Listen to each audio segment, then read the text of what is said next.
qui est réellement Ei la guerrière? Ei est l'un des personnages les plus puissants de toute la Tamaverse, mais sa force provient d'une profonde douleur intérieure. Ei est une jeune fille de 21 ans vivant toute seule à Yaoundé, car elle a été rejetée par sa famille qui croit qu'elle est responsable du deuil de sa grand-mère. En effet, depuis toute petite, Ei a toujours eu la capacité de communiquer avec celle-ci dans ses rêves. Et quand un jour sa grand-mère lui apprend son futur décès dans l'un de ses songes, Ei va s'empresser de prévenir sa famille. Malheureusement, celle-ci va voir en ça un acte de sorcellerie et va totalement la rejeter. Mais Ei n'est pas une sorcière, elle a eu le privilège de recevoir le digne héritage de sa lignée, qui en vrai lui confère des pouvoirs cheatés, mais on va peut-être développer ça dans une prochaine vidéo. Mais dans une société où la plupart de la population ont rejeté leur héritage au profit de la modernité, Ei ne sait pas quel choix elle doit faire elle aussi. Mais elle va devoir se presser car parmi ceux qui abandonnent leur héritage, il y en a un en secret qui les cumule.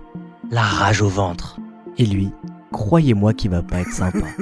Bon, sous menace de pression de la part de l'auteur, je ne dois pas continuer pour pas vous spoiler. Mais vous connaissez la chanson, vous pouvez découvrir cette histoire héritage dans le recueil de bande dessinée Tama numéro 0. Et pour qu'il puisse voir le jour et qu'on puisse développer toutes ces belles histoires, on a besoin de vous, de votre soutien et de votre précommande. Au bout de 50 précommandes, c'est gagné. On va pouvoir financer son impression. C'est l'avant-dernier épisode de notre série sur les personnages principaux de la Tamaverse. Demain, on revient sur le dernier, la griotte ultime.